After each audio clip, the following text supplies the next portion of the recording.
Good afternoon. I'm Cindy Bertram, and thanks for joining me today on Good Ship Happens. Yes, we've had some really wonderful things coming up this week, including one that really brings tears to my eyes.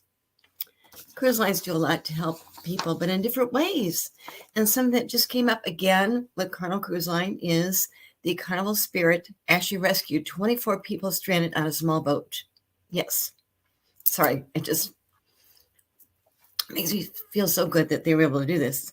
What happened was there are 24 people there actually on a small boat in the Caribbean Sea on Tuesday, earlier this week.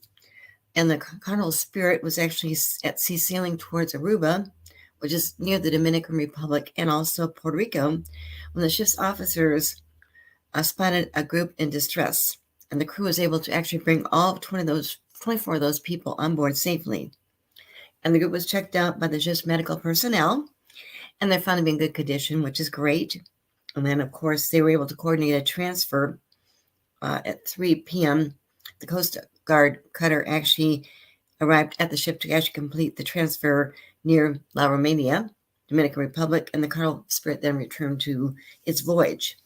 And the good thing is the Carnival Spirit had no scheduled stops on Tuesday, and so our visit to Aruba on Wednesday was able to take place as scheduled. But once again, how fantastic to hear this kind of news too, because we don't hear about this kind of things. It's another great example of Good Ship Happens, which I love to share on my show. So once again, cruise lines do come in whenever they need to help out people too. And sometimes they hear about this through the Coast Guard. Sometimes they just happen to see a group in distress, like in this case. But once again, they rescued those 24 people.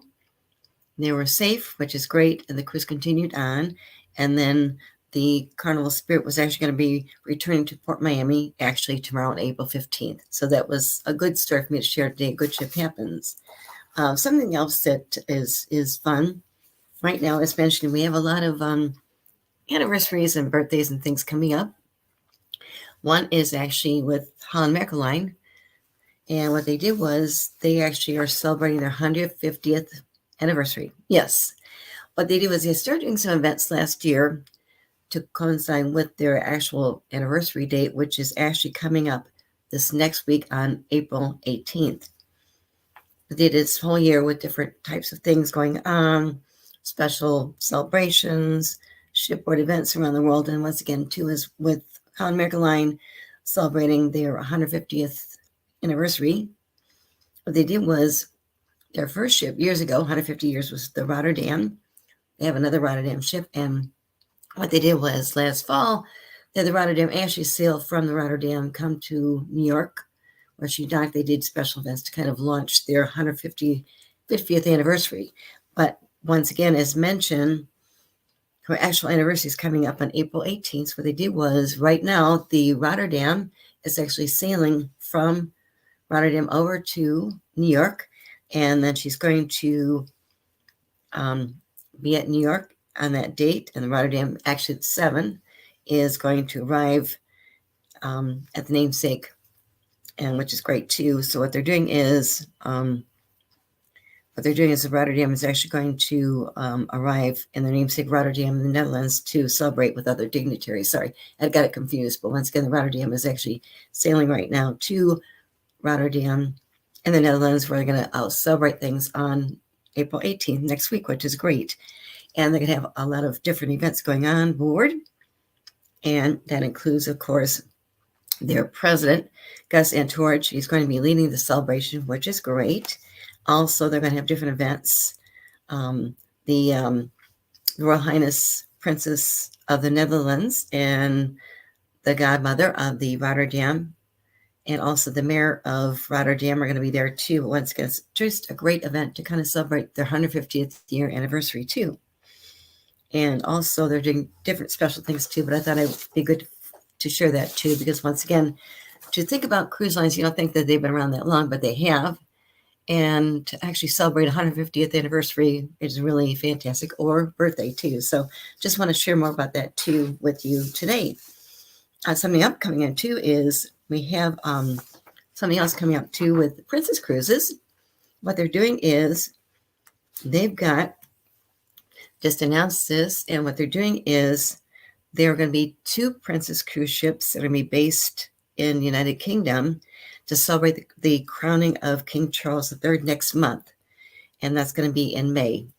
And what they're doing is guests on board the Sky Princess and the Regal Princess, which are both sailing out of Southampton, England, will enjoy a host of different activities that are designated to celebrate King Charles' ascension to the throne, which is really, really, I think, a fun thing to do too. What they're doing on both of these ships, which, as mentioned, are the Sky Princess and the Regal Princess, what they're doing is they're going to have live coverage of the coronation services, and also they're going to be doing different things too, along with Royal Afternoon Tea, which is fun on both ships, complete with British favorites too.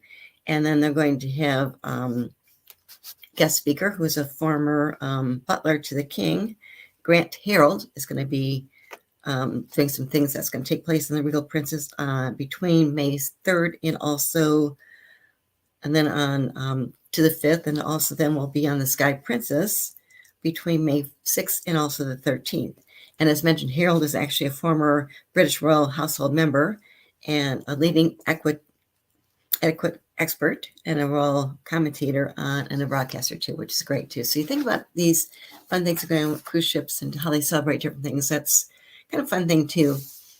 Something else we've got too is we've got a lot of new ships coming out this year, including the new MSC World Explorer, which is coming out, and she has arrived in Europe and spent her maiden season in the Arabian Gulf, which is great too. What they're doing too is then coming up this summer, as mentioned, we've got Explorer Journeys, which is another component of the MSC group. They actually own MSC Cruises, and the Explorer Journeys is their new luxury ship company coming out, and that ship is going to actually debut this summer in Europe. But that's kind of a fun thing to think about too. As mentioned in my previous episode, I think I mentioned that they did decide to have a renowned oceanographer, Sylvia Earle, who's actually been selected to serve as the godmother for the Explorer 1. And that's going to take place during her July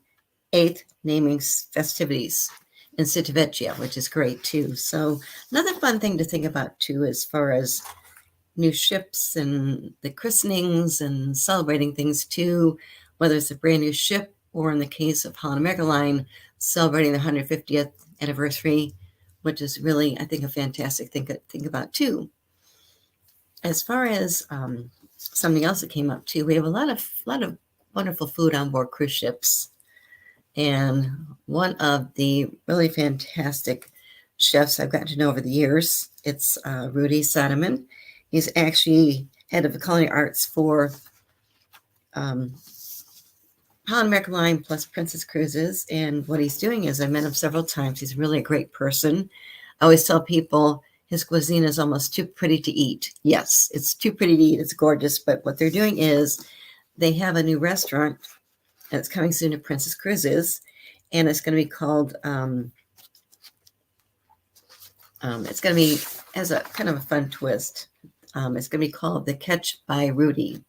And it's the first Princess restaurant that really is focused on seafood, and will also feature Chef Rudy's contemporary interpretations of classic dishes, which is great. It's going to actually be debuting on the Enchanted Princess when the ship emerges from dry dock, and also will appear soon on their Majestic Princess on May 5th, and then in time for the Alaskan season, because Alaskan season does start in May. We'll also be on the Sky Princess May 7th, sailing from Southampton to Baltic Cruises. And then in the fall, we'll actually be on board the Discovery Princess. And what they're doing is this venue, which is called The Catch, is going to replace Bistro Sur la Mer. And it's just a way that Rudy wants to deliver a new way to enjoy seafood in a fresh perspective, as he says, to something that diners maybe thought they never knew, in a very, very unexpected but moral way too. And it's going to have headlines like Beauty on the Plate, the Tower of Taste, and the place settings will be really distinctive. So once again, and people that actually be able to dine there will actually be served a special cocktail created by mixologist Rob Floyd, and these wines will also be handpicked too. And the dishes that would be actually included in the Catch by Rudy are going to include Asian fried calamari, a lobster with garlic butter crust, also Rudy Sedman's signatures called the Towering Trio, and a whole Dover sole, also seafood trolley with display, fresh lobster, shrimp, oysters, mussels, piled high. And there are also going to be vegetarian choices too, beef classics like steak fritters, or steak fries, frites, I think I pronounced it correctly, will be provided along with Rudy's creative twist too. And again, this is kind of a specialty restaurant, so there's going to be additional charge, but definitely worthwhile because once again, his cuisine is just fantastic. I love they're doing the twist with the focusing on seafood and also including Chef Rudy's contemporary interpretations of classic dishes too. And then also new on the Enchanted Princess, the Catch by Rudy is going to be located across the guest services on deck 5 and also replaced where Bistro Sir Lemaire was actually previously located too. And the Enchanted Princess is going to start having this on April 15th, which is great too. So once again, it's really great to think about great place to eat on your cruise ship. Of course, the food they include is fantastic, but they do have some specialty choices, especially dining rooms. It's definitely good to maybe splurge a little bit on that too and really enjoy something new and different. And once again, I've had the pleasure of knowing Chef Rudy Sedman for so many years. He's really fantastic, has a great background. And I tell people, yes, his cuisine is almost too pretty to eat. So once again, it's fun. I think that the Catch by Rudy is going to actually be debuted on board Princess Cruises along with other ships too that are owned by the Carnival Corporation, which is great too. So that's kind of a fun twist because once again, when people go on cruises, they think, okay, what can I have for dinner? Where do I go? But there's so many options out there and you can kind of pick and choose. Plus, one thing I've seen over the years that's come up a lot is a lot of cruise lines have actually focused into going into anytime dining. They sell their main restaurants, but with main dining, kind of pick and choose when you want to dine a certain place besides the alternative restaurants. And something else that we're seeing with the luxury cruise lines, they're not having main dining rooms at all. A good example, of course, is Virgin Voyages. They actually have 3 different ships. The Scott Lady was the first one I had a chance to see it. They decided not to have main dining rooms on board their ships. They have different choices, and of course, the choices are all included in the cost of the cruise too, which is great because I had a chance to actually see the Scott Lady back in fall of 2021 when she was going to be sailing for the first time out of Port Miami, which is great to finally see the ship after writing about it and reading about it. So that was fun. But once again, cruise lines really focus on different things as far as choices, as far as dining, and they do incorporate famous chefs, of course, too, which is great. And I think it's just a fun thing to think about too when you're thinking about taking a cruise, because once again, how cruising started out years ago is much different than what it is today, and it keeps getting better and better and better, which is great. Different choices to enjoy different kinds of cuisine, and entertainment is fantastic, depending what you want to see, what's included. And the option too is we do have, of course, river cruise lines, besides the ones that are in Europe, which are fantastic. We have ones that actually sail out of the United States. I mentioned 2, American Queen Voyages, which is fantastic. And also they just celebrated, I think, their 11th anniversary. And also we have American Cruise Lines, which is just in the process of launching one of their new ships, which is great too. But over in Europe, we've got great choices as far as river cruise line ships too, because once again, it's a great way to really see and experience Europe in a different way. That way you don't have to necessarily book a trip, go from one hotel to another hotel to another hotel, because the ship takes you to those beautiful places too. And one thing that is important, I think, to really share with people is river cruise lines really they actually have some shorter cruises out there too. It's nothing new, but a number of river cruise lines have actually now been offering, I think, some shorter cruises that are shorter than maybe 7-day voyages. Once again, you can actually take a 7-night cruise on a river cruise, and usually they actually fly you in the day before, which is very important, especially if you're flying, and also have a chance to fly you back maybe the day after the cruise ends. That way you have a chance to really kind of relax and enjoy things, because once again, if you're flying over from the United States to Europe, that's a long flight. So you want to make sure you can actually enjoy a little bit, not get too tied up with just racing around like crazy. But once again, too, is we've got some really fantastic options there now too, because another cruise line that just actually officially started, I think in March, was actually Riverside Luxury Cruises. And on Riverside, what they do is they actually purchased 4 of the cruise ships, river cruise line ships that had been owned by Crystal Cruises, which unfortunately went under after the pandemic hit. But what happened was they offer now some shorter options too, which is great. So I think that's kind of fun to think about too, because once again, with Riverside Luxury Cruises, they actually offering 3 4-night itineraries on the Riverside Mozart, which is their ship they just launched, on the Danube River, which is great. And then on the Riverside Revel, which is going to be sailing on the Saone and Rhone rivers. Okay. Something else, another cruise line is actually AMA Waterways. It just celebrated over 20 years in business. They're fantastic. And the fun thing is about AMA Waterways, their co-founder is actually a former architect. He's known as the architect of the river cruise industry too, which is great. But once again, they've been around over 20 some years now. And AMA Waterways, AMA, by the way, means love. Yes. And what they're doing is they've actually introduced shorter itineraries on the Danube River this year, which is great. So they actually have a new 5-night Majestic Capitals of the Danube itinerary. It's going to take guests through the capital cities of Hungary, Austria, and Slovakia. And then also this itinerary is going to be offered in April, May, and December on board the Amalia, the Ama Viola, and then on their Double with Ama Magna ship too. Another one is Avalon Waterways, which is great. And also Emerald Cruises and also Amadeus River Cruises. They're actually offering some shorter options on the Rhine and Danube rivers. And Avalon Waterways is actually having a 4-day cruise on the upper Danube, and it's going to be sailing between Budapest and Vienna. Also, there's a 5-day cruise between Frankfurt and Basel on the Rhine and Moselle.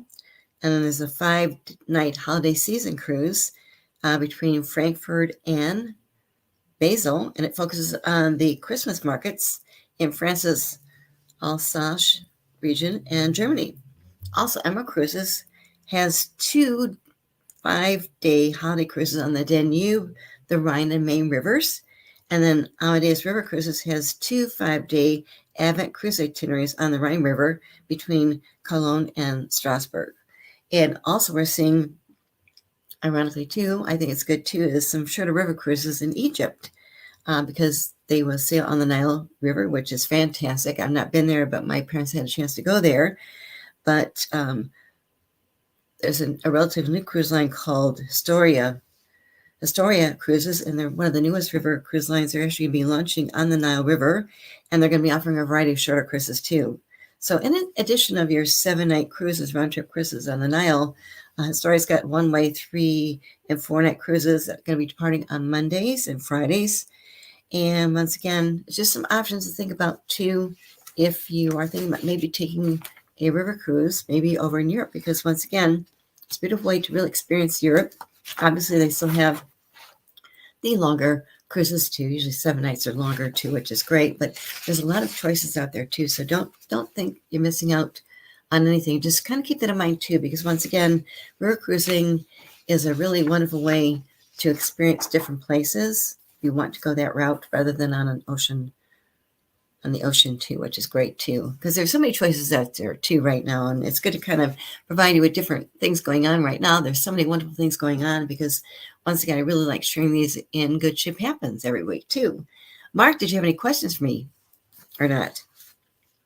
How you doing? I had a couple of videos that I was pulling up because there's some very important jobs that are on a cruise ship as well, and sometimes folks don't always think about all these jobs that exist on a cruise ship because there are a number of jobs that you can have when you are on that cruise ship, and definitely there are a number of amazing ones. And I pulled on a couple of these, and we're going to see if we can get a couple of them to play. One of them is a little bit longer than 10 minutes, but we're going to see a very important job that I know a lot of folks are very much interested in. And then I'm going to bring another one in and all in that space, but we're going to do this one the old fashioned way. Because when you went on the cruise ship, there was definitely a person that is very important to the cruise ship because, if you're on a cruise, you want to get those keepsakes, those memories, and the things in that space. So, one of those people that is very important to that space is the cruise ship photographer. And I've also got some information about the cruise ship person that is involved in the space of the DJ. Because, sometimes you're on a party and you're on a boat and you have these parties going on, and you definitely want to get that party groove going in that sense as well. So, we're going to find out about the day in the life of a cruise ship operator and a cruise ship camera person and all in that way. Because, like I said, a lot of times when you're on these ships, this is a very important person. So we're going to hear from Daniela Buddha, who is apparently a cruise ship photographer, and we're going to hear what she's got to say about her job. And we might watch parts of this, and then we'll definitely be learning about the DJ as well. So let's check out a little bit about what Daniela has to say about her job as a cruise ship photographer and check out what she's all about in this space. So let's catch out the life in the day of a cruise ship photographer. Look like I'm about to go on live television. Hi, how you doing? Live from St. Martin. This is Daniela. Look at my hair. It's a bit shorter than I'm used to having it. It'd be a great idea for me to not see myself right now. Guess what? Another successful day at sea. Okay, stay there.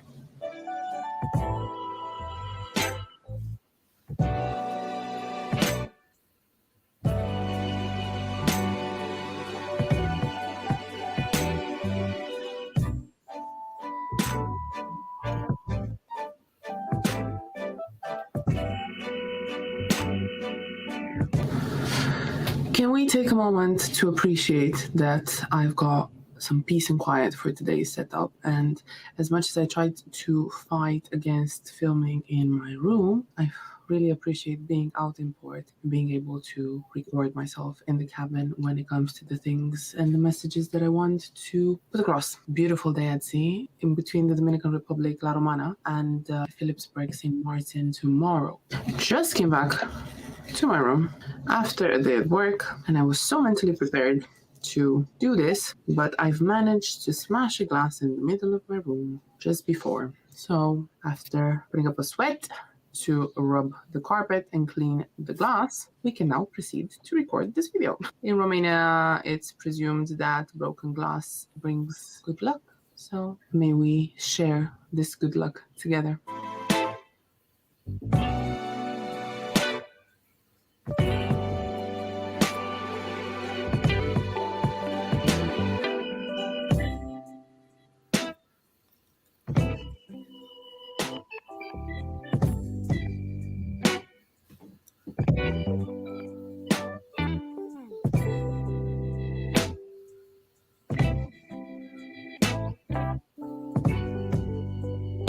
I was reading through the latest questions that I've received, and I can address them in a separate video. However, one of them particularly stood out when it comes to making a video on the day of in the life of a cruise ship photographer, and I thought this would be a great point. And I'll start with today. Today was a casual sea day, and by casual I mean that on every day, based on the entertainment on board, the dress code of the day is decided, and certain entertainment events are hosted around the theme of the day. These types of days are named differently depending on the cruise line. It can be celebration night, formal night, black tie night. Those are the elegant nights when there's a dress code for the main areas around the ship. However, the majority of the days are casual days. Depending on the type of cruise that you have, on the management, on the priorities, on the length of the cruise, casual sea days can look in more than one way. Depending on the size of the team, there's a lot of variables. So there's no one answer sums it all answer that I can give you. However, take it for us, for example, the priority was just to do some internal housekeeping in the first part of the day, some internal organization. For the later part of the evening, we started doing shoots for the guests in the form of walking around the ship, as well as doing portrait setups. The photography department also has a photo gallery where guests go to see the photos they had taken or to collect the orders they had placed, and just to get some general information about the services that we provide. So today certainly looked different for everyone across the team, depending on their tasks, on their level of responsibility, on how many shoots we were assigned to do for the day, of how the setup looked like, and the post-production time, as well as the delivering time for the guests. This kind of sounds like I'm answering the question, but I'm not answering the question. However, the backbone of the business still implies photographing people, communicating with them how they can acquire the photos and what they can leave home with, then delivering, ensuring that the post-production and the delivering part of the business is taken care of, and delivering it. If it wasn't clear for you at this stage, a photography role on cruise ships would imply that you photograph the passengers on board the ship. There's certainly all sorts of tasks and other jobs that you can have depending on the role division across different companies. However, this kind of sums it up.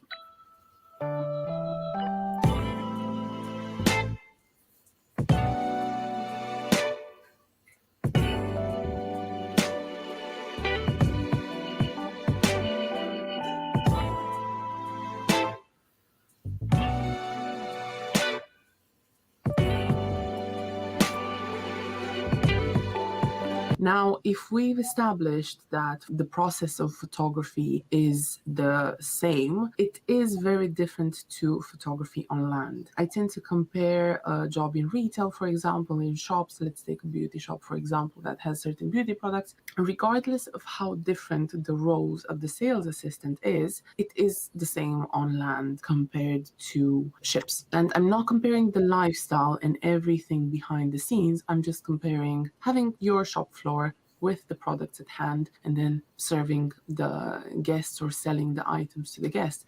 Whereas in photography, the dynamic is completely different than the one of a photographer on land. To resume the conversation, after the type of casual day we've had today, a full sea day, there are also port days. Again, depending on the cruise line, there's a good chance that you can have that port time free for yourself to enjoy the time off in port. However, there are a lot of cruise lines who do a lot of work in port. I'd say that compared to sea days, regardless of how much work you do on a casual port day, the port day does have more time off than the sea day does. If you've had the port time to yourself and then you come to work in the evening, then again, you would resume shooting one way or another, taking guests around the ship or setting up fixed studios, taking the photos, processing them, processing the orders that have been placed throughout the day, and delivering them. Moreover, there's plenty of training from either the company that you work for or the cruise ship or cruise ship related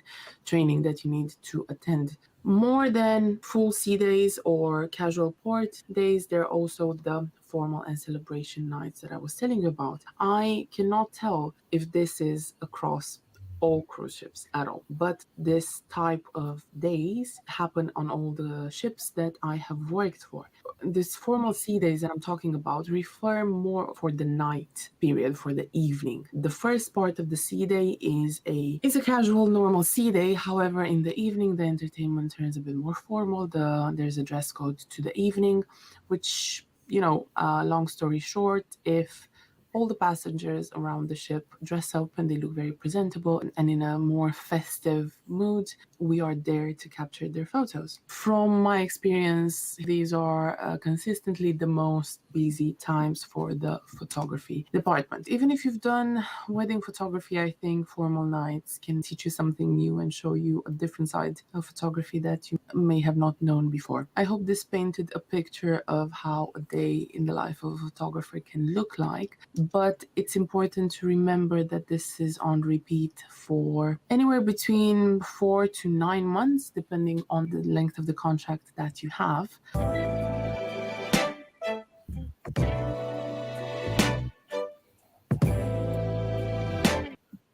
So that was a little bit about that particular part of the photographer. I'm sure we've all run across them. If you've been on a cruise and all in that space, and they are oftentimes busy and oftentimes trying to tell you the different products that they've got in mind. And like she said, there are sometimes the formal activities, and there's some of the activities that they might go as you are going on those excursions. So sometimes you might be doing your own photography, but the cruise lines, as she mentioned, have their own photographers and they have their own photography rules as well. So definitely that's interesting insight that she gave us in that space. And like I said, that was just part of that particular video. And I do have one that I'm going to bring up about the DJ later on as well, because there's a gentleman that talks about how he became a DJ on a cruise ship. And I think that that would definitely be of interest to a lot of folks in that space, because definitely that is one of the other ones that I had in this space. But as I load that one up, and I've got your favorite person, Captain Kate McCoo, who's going to talk about what it's like to be a captain and all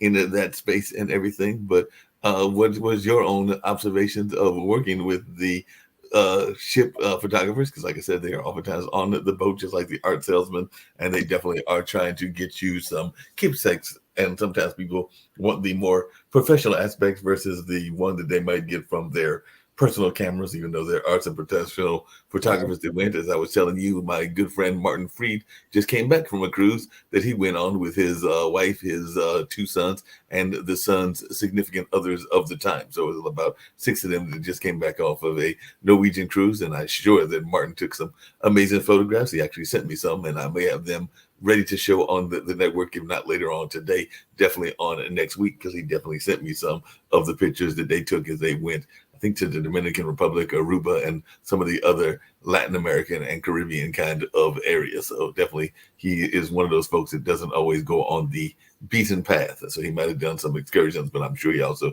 went on some of the ones that are more off the beaten path and are more kind of naturally run by the people of those countries, and not so much what the tourists are going to have you watch.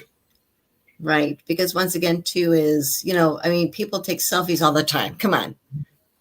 You're glued to your phone. You take a selfie here, here, here, here, here. In fact, you see people walking the streets and the sidewalks. And I thought, come on, you're looking at the phone. And what if you step off the curb, whatever? They get a little fixated with it. Point is, you don't take so many photographs from your phone. Okay. Right. I really still think it's good to use a professional photographer, especially if you want something really, really nice. Right. Cruise lines have changed as far as their dressing protocols. Mm-hmm. Some are casual, others still have some nights. But once again, if you get dressed up, you want a really great picture taken of you. I think it's better to have a professional do it from professional rather than trying to go like this, and you can't really see yourself too well, Yeah, that's very much the case and everything. So I definitely agree with you in that space. And definitely, like I said, as I went on that cruise, the one that I've been in my life, the thing I remember was, like I told you before, there were some great bands that were doing some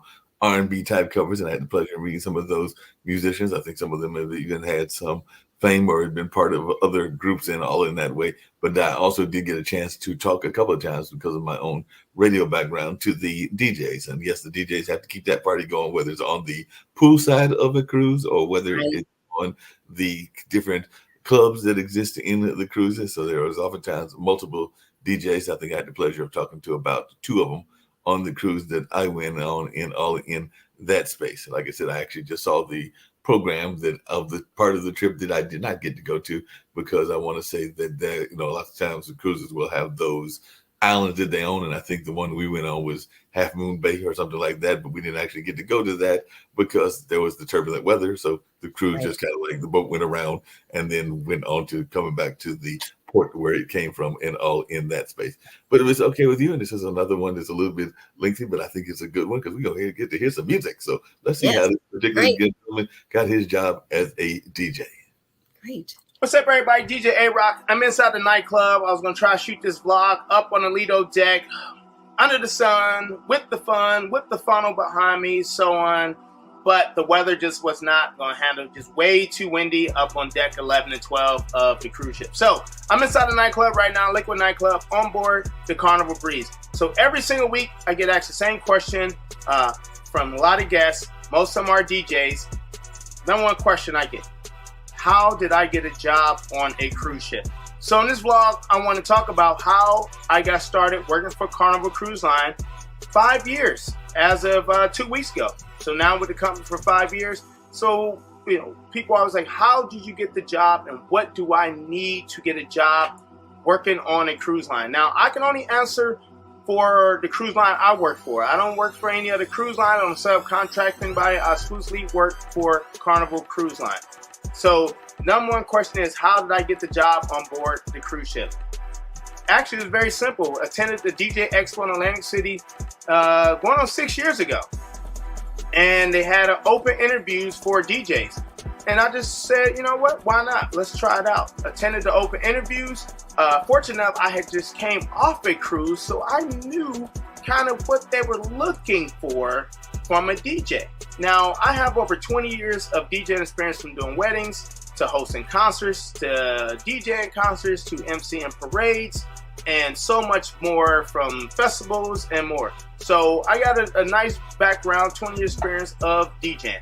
So when I went into the open interviews, I kind of knew I need to show them that I am a well-rounded, all-around DJ, that I can appeal to every different type of demographics, from the age to wherever.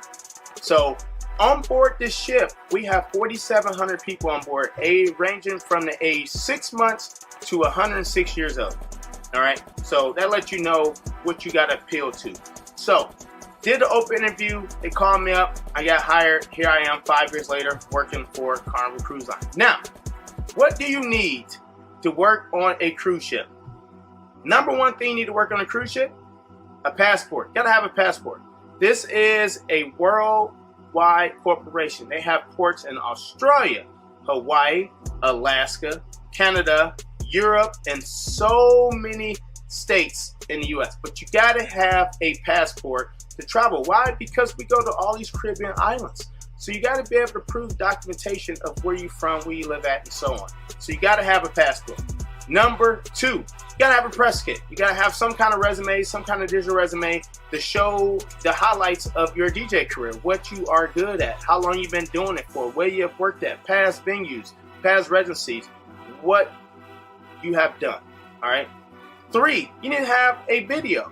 Not just a video you just out at a house party or at the club, but you need to have a professional video showing what you can do. What can you offer this company? 10 minutes usually is what they want to see. And, you know, in that 10-minute video, I suggest try to include as many genres of music that you can. Because on board, you're not just going to play rap. You're not just going to play trap. You're not just going to play EDM. You're going to play a little bit of everything. This past week, I played 60s and 70s for an hour for our theme night. We did an 80s disco hour. We did a sock hop, which was 50s and 60s music. We had top 40 and so much more. Last night, I played 50s music, 70s music, 80s music. We did a Latin hour. So I played stuff from salsa, bachata, merengue. We had a Caribbean night. So I did dancehall, soca, and reggae music inside the nightclub. This is not counting me up on a Lido deck and what I'm playing during the daytime. So just think of all these different genres of music out there and try to clue them into your demo reel, because they want to see, can you appeal to the audience that's coming on board. So like I said, you got people from all over the world traveling on board the cruise ship, not just from the US. People on board from England, people from Canada, people from Australia. You know, you got so many different people traveling. You got to be able to make sure that you can appeal to all these groups on board. You got to be a well-rounded DJ. Now, I got to tell you, when I first started, I knew a little bit about Latin, a little bit about Caribbean, knew a lot about 70s and 80s, 90s, rap, you know, and EDM, right? So over the years, I have trained myself to learn more. So now I can do a whole night with number salsa, a whole night number reggae, a whole night number bachata.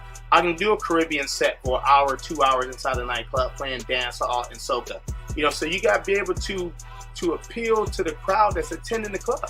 This is a big club. We can get 300 plus people inside this club every single night. But not everybody in this club want to hear Cardi B all night. You got to be able to appeal to the people coming in here. And the thing about a cruise ship is every 7 days, or if you're on a shorter cruise, every 3 to 4 days, you got a different group of 2,500 plus people getting on board. I've been here for 3 months, and every single week I had a different group of 4,500 plus people boarding the ship every single week from all over the United States, all ages, all walks of life, on board. And guess what? They're going to come to the nightclub one of the 7 days or all 7 days. So I got better make sure I keep my sets fresh and keep the people attending, my clients, my guests in the nightclub entertained. So that being said, Passport, a press kit is placed out there that can put a press kit together, or you can do it yourself. And of course, a demo reel. Now, I get a lot of guys always asking this question, and I'll just be straight up with you. Carnival is a corporation. Zero drug tolerance, zero drugs. So yes, you will be drug tested to get a job with this company and a lot of other corporate cruise lines out there. Got to put it out there because people always ask that question. Come on, you want to work, you know what you got to do. Lead the stuff, basically. All right, I can't tell you, but I'm just letting you know. Yes, you will get drug tested. Bam, it's out there. But besides that, you gotta have a passport. You should have a passport. You want to travel anywhere. So there we go. Try and keep this video as short as possible. Got any more questions? Hit me up in the comments section. Hit me up at DJ A-Rock Ohio on Instagram. You can find me at DJArock.com, or you can just find me on the Carnival Cruise Line. DJing. I'm out. Peace.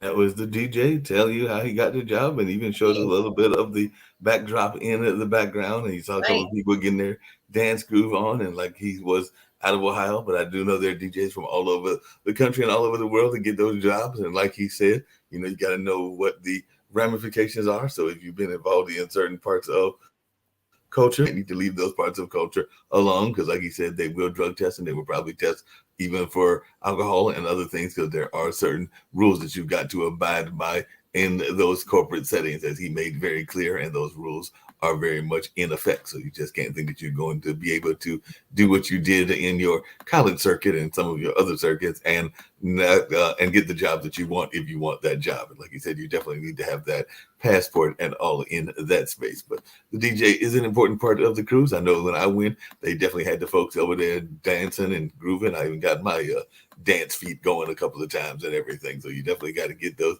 dance grooves on. And like he said, it's both on the clubs, like he mentioned the clubs that he was at, but it's also on the deck, because they also have the music playing while folks are poolside and all in that way. I'm thinking that even Cindy got her groove on a couple of times when she went on her cruises and all those lines. I know I've got 2 left feet. She told me that she's got 2 left feet as well, but sometimes you can still get those grooves going even with those 2 left feet. So that's what he was saying. And I don't know if I'm correct in thinking that you might have 2 of those left feet as well, but that's what he was giving us some insight on. But I don't know what you thought. I thought it was a good conversation, and I was actually quite pleased to learn about some of the things that go on in that space. But that was a little bit that he was sharing with us about what happens in that system and all along those ways.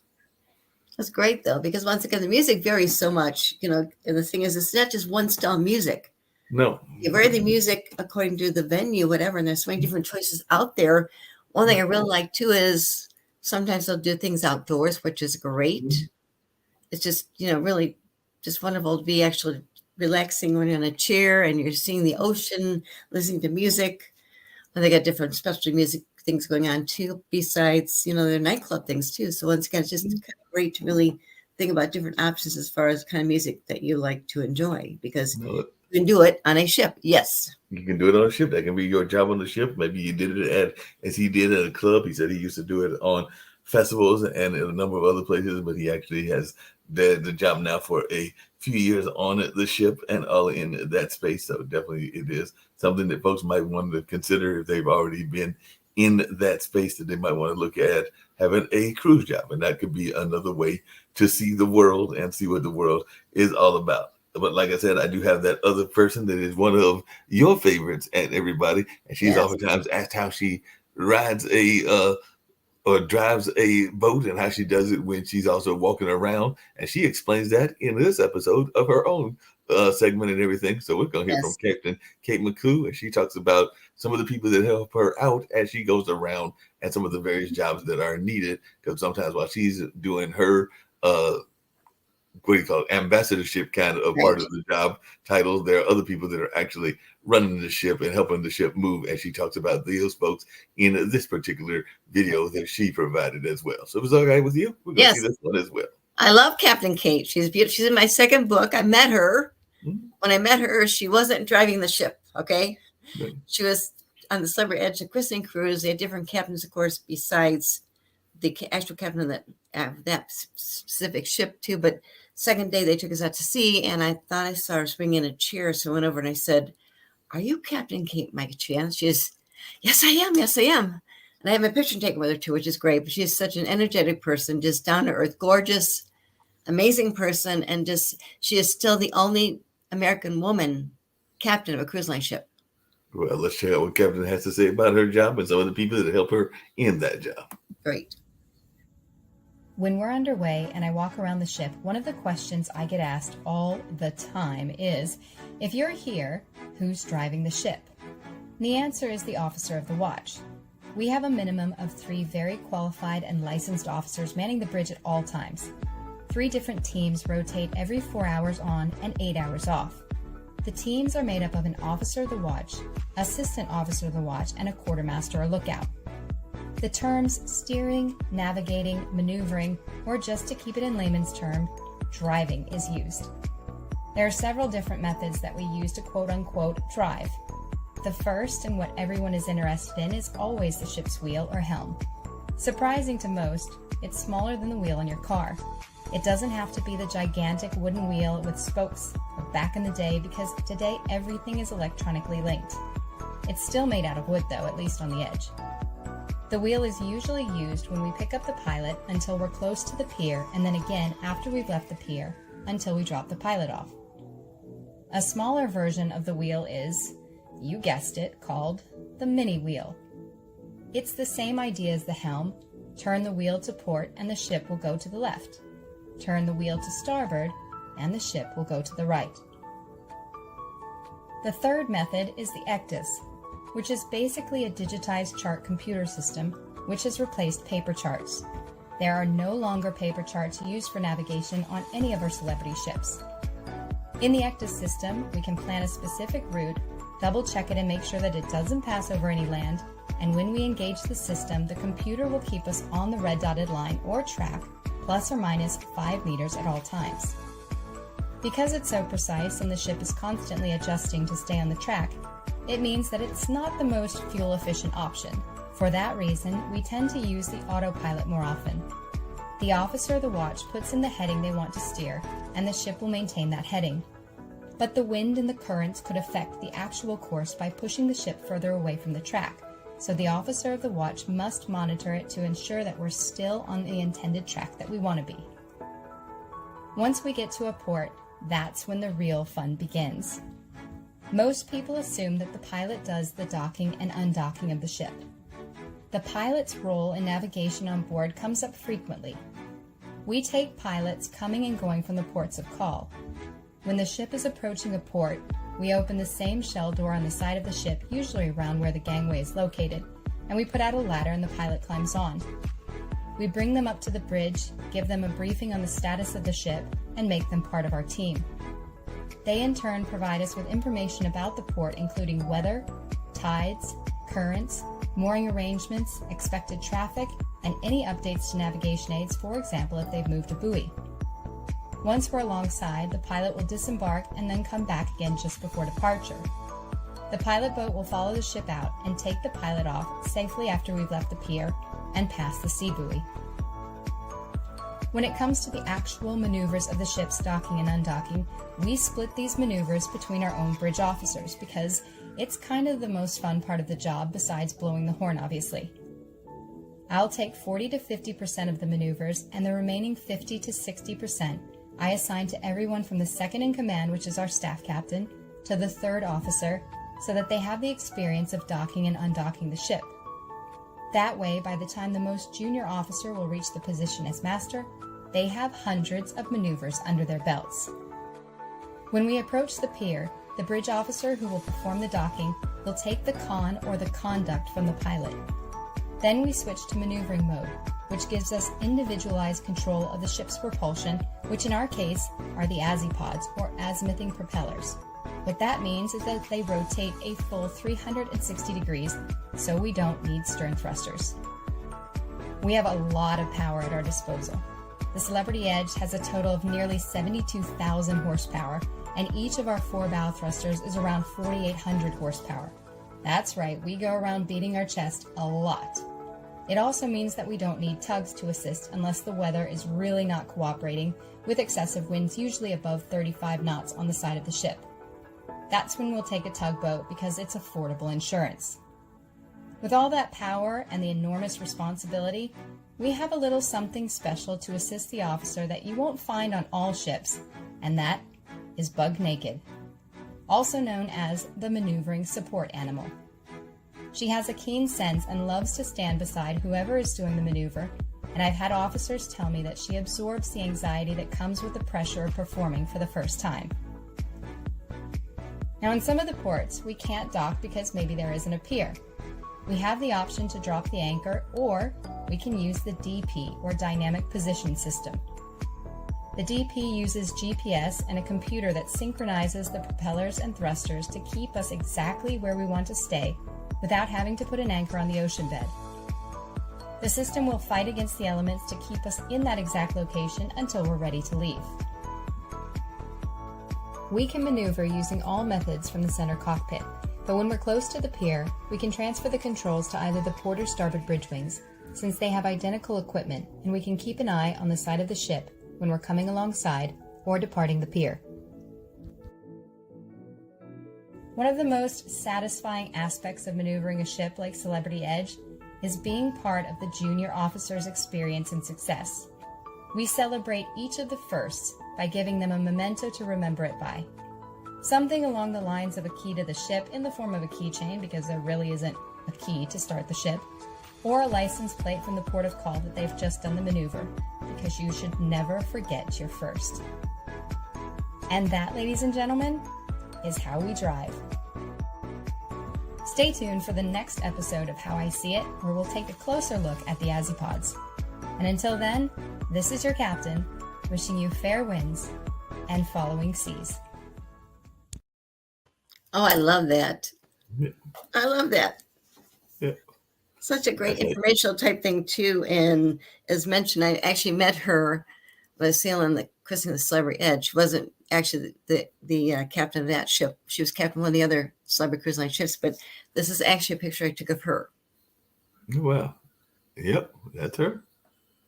Wait, let me get it right there. Yeah, Yes. there you go. Amazing.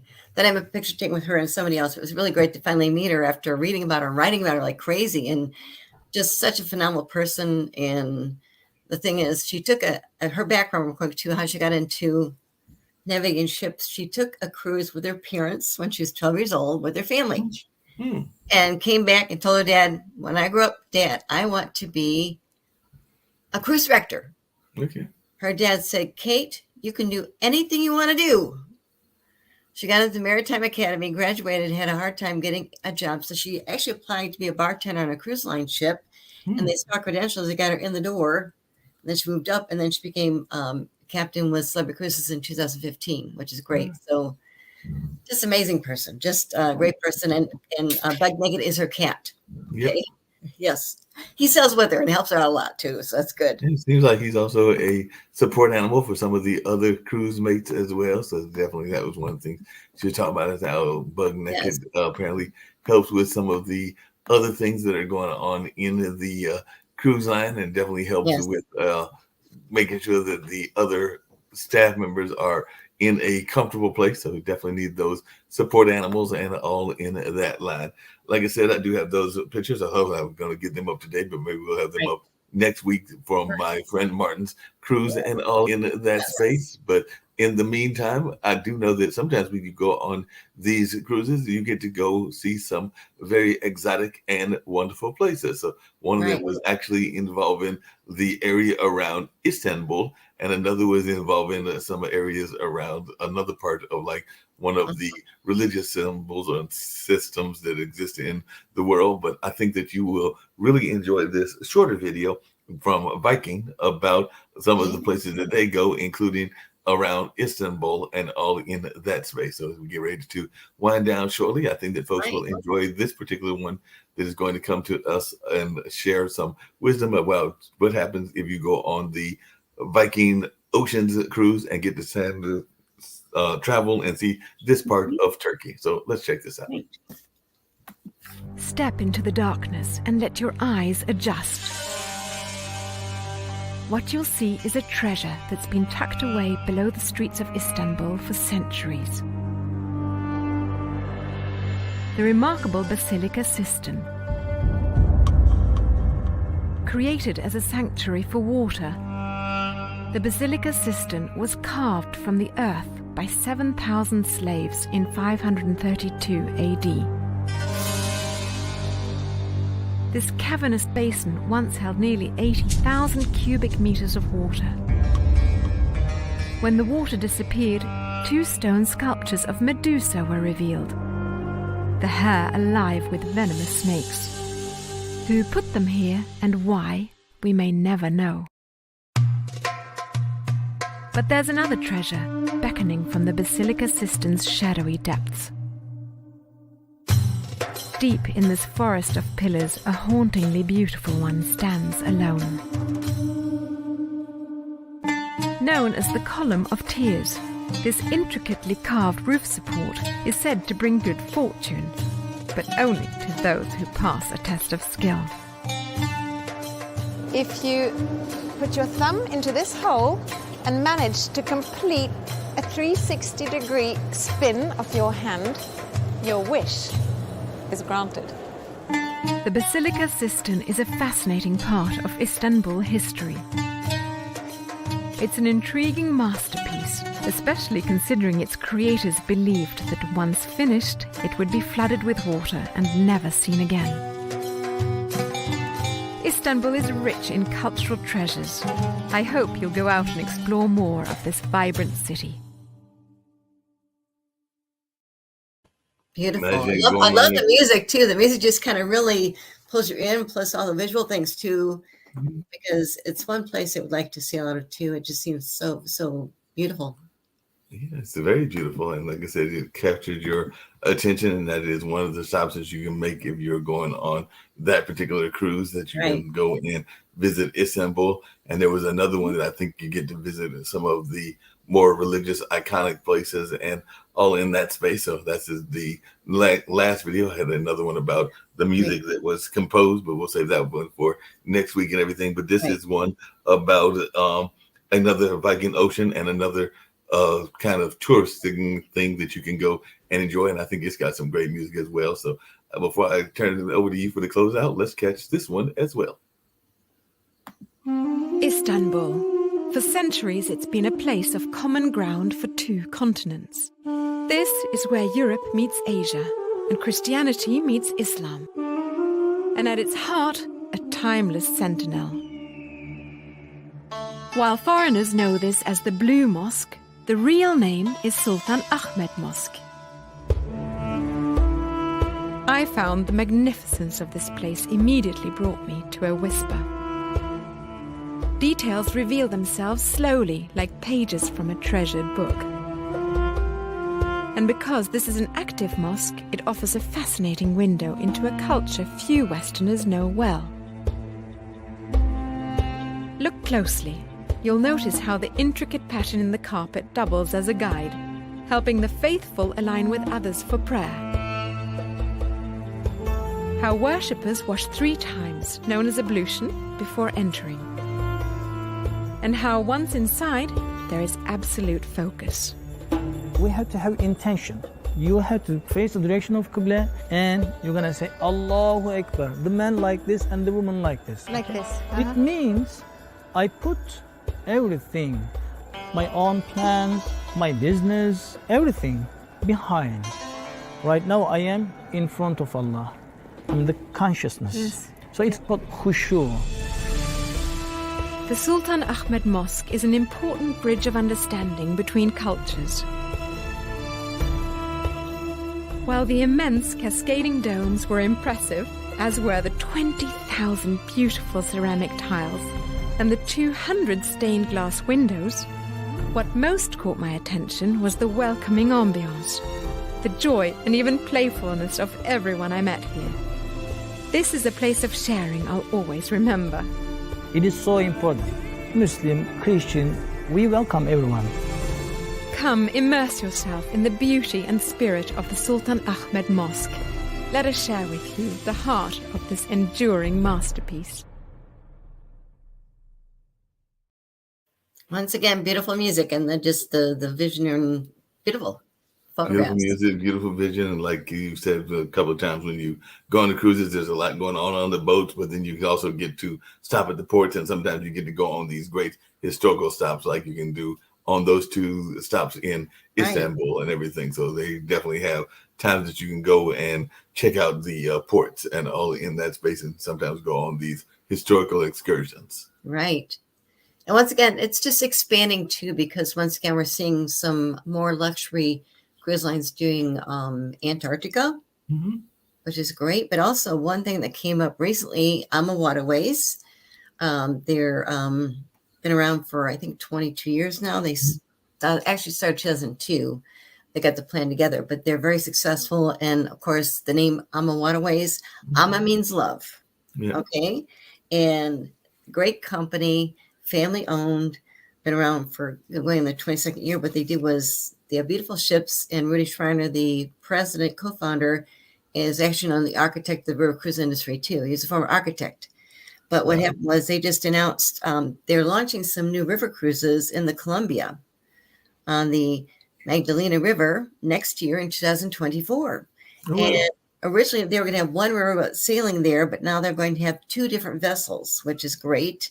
And they're going to be doing more updates on that too. But the Ama Magdalena and the Ama Delia, I think, I don't know how to pronounce that. What they're doing is those are the two boats are going to be having sail on in the Columbia on the Magdalena River next year, which is great. So I think it's kind of fun to think about that, because it offers different things. And once again, with those, because they're smaller, of course, they can navigate those smaller rivers. But once again, what's good too is with those two vessels, each will only accommodate 60 passengers in 30 different staterooms and suites.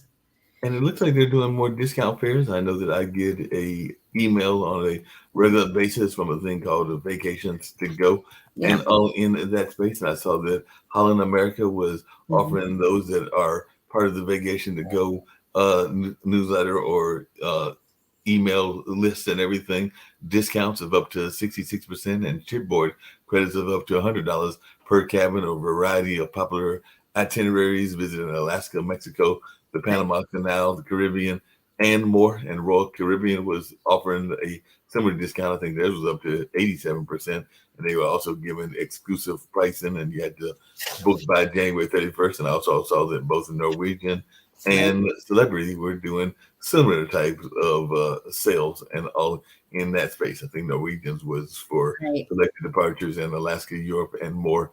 And Celebrity looked like theirs was for a variety also, and they even had some prepaid gratuities and a couple of free classic beverage packages and unlimited internet access. But there was a couple of these airlines, and some of them we'll have to get to. Actually, you just mentioned one of them. Definitely Princess, Regent, Oceania, Asa Maria, MSC. It's called Asmara, yes. Asmara. MSC Cruises, Carnival, Seabourn, and Cunard and Silversea, in addition to Windstar and Paul Gauguin Cruises. Oh, it's called Paul Gauguin. Paul Gauguin. And Atlas Ocean. And Kosha, and even the Sea Dream Yacht Club. So there quite a few of them were being offered. I might have missed one or two, like one that I've never heard of. We might have to check on them, but Ponant is offering a new immersive experience in an alliance with Smithsonian Journey. So I guess that's tied to the whole Smithsonian family. and all in that space. So that's just some other ones we might have to find some of their commercials on future episodes and Right, all in right. that space. But I did see that they were offering these different kinds of sales discounts through Vacations to Go. Yes. And the thing is, it's better to book further out Mhm. because you have more choices and they have more, I think, availability too. Once again, you don't wait too late. Also, the thing is too, is if you're flying, make sure you get your airfare booked way far in advance because airline prices have been jumped up like crazy. I was just talking about that today to an exec friend of mine today. And once again, it's just the airline prices are high. It's Yeah. best to get your cruise booked, but also get your airfare lined up too earlier so you don't wind up having some really, really bad flight times or the airfare is just so expensive. No doubt about that. I'm going to pop off, let you have the last word, and I think we might have another commercial that we can play of one of the older ones, like either American Cruises or it's one of the other ones that is about cruises after you are done, as we're going out and all in that space. Because I know we still have the J-Lo one, and we still have the one with the brothers. I'll probably do the J-Lo one. Yes. Great. Yes.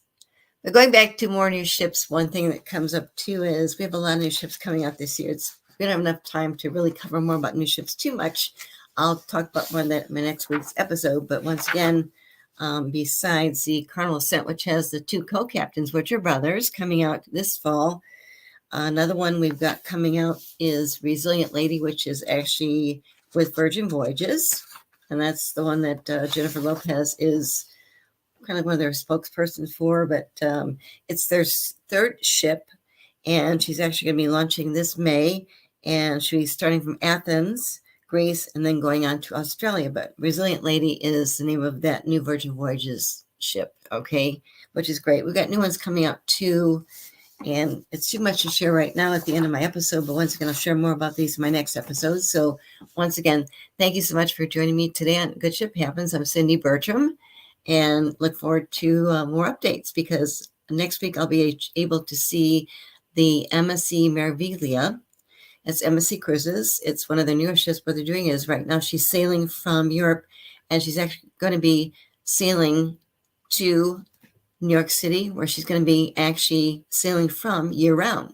So if you're looking for a great option for a cruise, sailing from New York City, the MSC Meraviglia is one to think about. I'll actually be on board her next week, which is great to see her, which is fantastic. But thank you so much, Cindy Bertram. Thank you.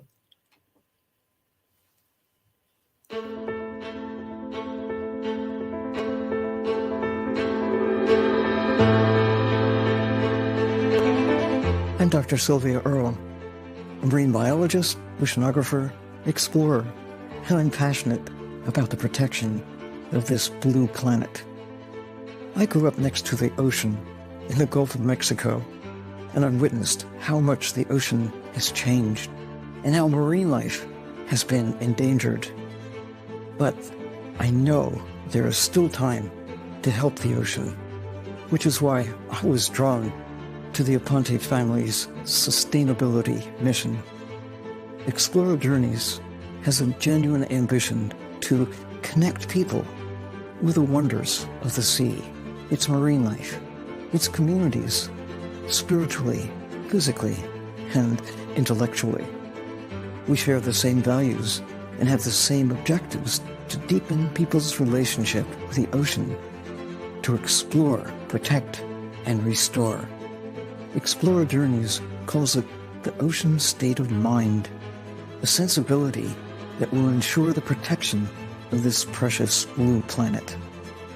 Through my foundation, Mission Blue, we're working on ocean conservation, inspiring hope with champions across the world. Beginning with my extraordinary role as godmother to Explorer One, we will be heralding a meaningful collaboration between myself, Mission Blue, and Explorer Journeys and the MSC Foundation towards preserving and restoring the world's oceans, the blue heart of the planet.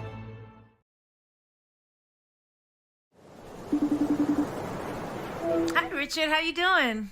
Ahoy, Jennifer. Lovely to see you. I'm so excited we're partnering on Virgin Voyages. Yeah, I'm really excited too, but I was thinking that maybe before we announce it, that we should decide on my official title at Virgin Voyages. Yes, and I already have a few options for you. Okay. What about something catchy like...